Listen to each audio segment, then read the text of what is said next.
I have come to explain to your hearts through pain. আজকে আমি এসেছি আপনাকে অন্তরে ব্যথা দেওয়ার জন্য। হুজুর শুধু সুবহানাল্লাহর ওয়াজ করে, আলহামদুলিল্লাহর ওয়াজ করে, হুজুর তো খুব ভালো। ওই ভালো দিয়ে আমার কি হবে বলেন? আপনারা অনেক ভালোবাসলেন, অনেক সম্মান করলেন, কিন্তু আমি হক কথা গোপন রাখলাম। আল্লাহর কাছে আমি কোনো পার পাবো না। আমাকে অনেক ভালোবাসলেন আপনারা, কিন্তু আপনারা নিজেরা পরিবর্তন করতে পারলেন। আমি বিফল ইমাম, আমি সফল হতে পারি নাই। কিন্তু আমাকে গালি দিয়ে, আমাকে ব্যথা দিয়ে, আমাকে টেরা চোখে দেখেও যদি আপনি ভালো হন, এটাই আমার সফলতা। আমি এটাই চাই। আপনি আমাকে গালি দেন, তারপরে যদি ভালো হন, that's enough for you, that's enough for me. আপনার জন্য এটা যথেষ্ট, আমার জন্য যথেষ্ট। আল্লাহ রাব্বুল আলামিন সূরা নূরের মধ্যে বলেন, ইন্নাল্লাযীনা ইউহিব্বুনা আন তাশিআল ফাহিশাতু ফিল্লাযীনা আমানু লাহুম আযাবুন আলীমুন ফিদ দুনিয়া ওয়াল আখিরাহ ওয়াল্লাহু ইয়ালামু ওয়া আনতুম লা তা'লামুন। মুমিনদের মধ্যে এমন অনেক ব্যক্তি আছেন, এমন অনেক ছেলে আছে, মেয়ে আছে, এমনকি পারিবারিকভাবেই এমন শিক্ষা দেয়া হয় যে তারা অশ্লীলতাকে প্রমোট করে। কি করে? অশ্লীলতাকে প্রমোট করে, অশ্লীলতাকে তারা ভালোবাসে আর কি। এটা তাদের ফ্যাশন বা এটা তাদের স্মার্টনেস, চলাফেরার একটা প্রতীক, যে তারা কি করে? বেহায়াপনা বা অর্ধ উলঙ্গ হয়ে চলাফেরা করে। তাদের জন্য কি রয়েছে? ফিল্লাযীনা আমানু লাহুম আযাবুন আলীমুন ফিদ দুনিয়া ওয়াল আখিরাহ। তাদের জন্য কষ্টদায়ক আযাব রয়েছে দুনিয়া এবং আখিরাতে। এবং আল্লাহ রাব্বুল আলামিন যা জানেন সেই বিষয়ে আমরা কোনো কিছু জানি না। আপনাদের গ্রামে অশ্লীলতা নাই? আছে না নাই? আছে। বিয়ের বাড়িতে দেখবেন, বিয়ের বাড়িতে গেলে তো মানে কি বলবো, বাবা ছেলে একসঙ্গে যাওয়া যাবে না, মেয়ে এবং মা একসঙ্গে যাওয়া যাবে না, এমন একটা পরিস্থিতি। আচ্ছা, বিয়ের বাড়িতে গিয়ে দেখবেন মেয়েরা সাজুগুজু করে, পার্লারিং করে, এরপরে মুখে ময়দা মেখে, বিভিন্ন রং বেরঙের পোশাক পরে, পিঠ প্যাট বের করে মানুষকে দেখায় কি দেখায় না? আপনাদের এলাকায় কি এটা নাই? আছে না নাই? আচ্ছা, যারা বিয়েতে অংশগ্রহণ করলো তারা কি হিন্দু পরিবার থেকে আসছে নাকি এই সমাজের মুসল্লি? এই সমাজে আপনারা যারা আছেন, আপনাদের মেয়ে না ওরা? আপনাদের মেয়ে, আপনাদের স্ত্রী, অথবা আপনাদের ছেলের স্ত্রী, তাই তো? আপনি কি কখনো এটা শোনেন নাই যে অশ্লীলতা হারাম, বেহায়াপনা ভাবে চলাফেরা করা হারাম? এটা কখনো শোনেন নাই?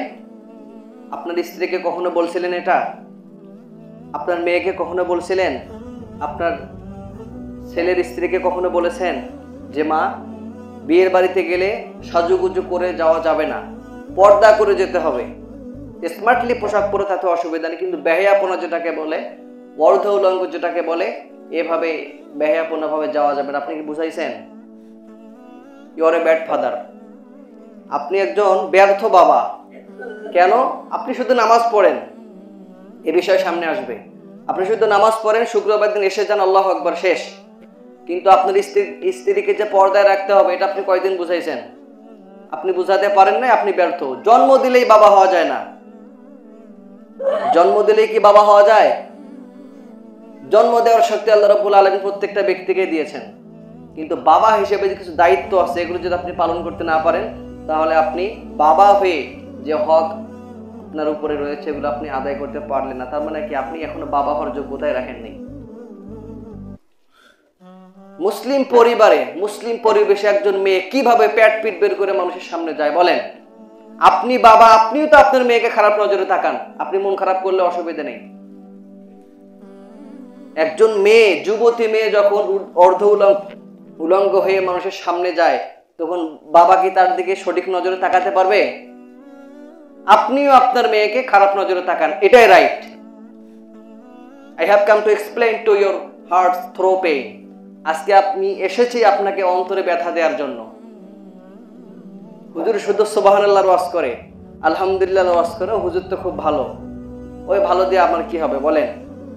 আপনারা অনেক ভালোবাসলেন, অনেক সম্মান করলেন, কিন্তু আমি হক কথা গোপন রাখলাম। আল্লাহর কাছে আমি কোনো পার পাবো না।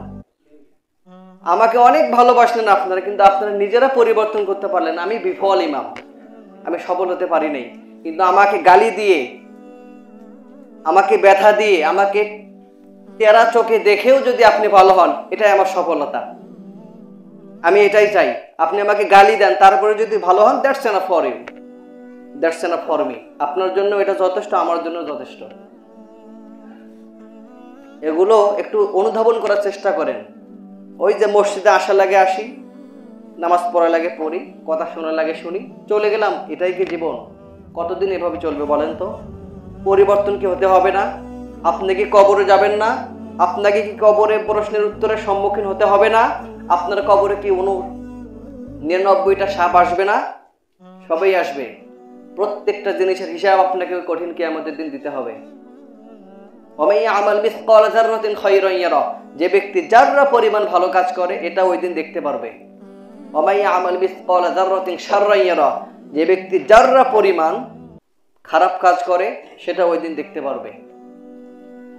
তো যেটা বলতেছিলাম, আপনাকে তো মাদ্রাসায় পড়তে হবে, এই কথা আমি কখনোই বলি নাই। আমার কথা হচ্ছে আপনাকে ইসলামটা মানতে হবে। ইসলাম মানতে হবে না? আপনাকে কবরে যেতে হবে, আপনার হাসর নাসর আছে, আপনার ফুলসিরাত পার হতে হবে, অনেক স্টেপ আছে, এগুলো পাড়ি দিতে হবে আপনাকে। আপনি তো প্রথম স্টেপে এসে ডুবে গেলেন। আমরা দুনিয়াটা এসেছি এটা কেন? এটা পরীক্ষার একটা জায়গা। আর দুনিয়া মাজরাতুল আখিরাহ, দিস দুনিয়া কাল্টিভেশন ল্যান্ড অফ আখিরাহ। এই দুনিয়াটা হচ্ছে আখিরাতের শস্য ক্ষেত্র। এখানে আপনি যেভাবে বীজ বপন করবেন, বৃক্ষ রোপণ করবেন, এটা আপনি সিজন ওয়ারি যেমন পান, এটা আখিরাতে গিয়ে পাবেন। কোথায় পাবেন? আখিরাতে গিয়ে পাবেন। আপনি আপনার মেয়েকে ভালোভাবে চালান না, বিয়ে দেওয়া পর্যন্ত আপনার দায়িত্ব, আপনি অটুট থাকেন।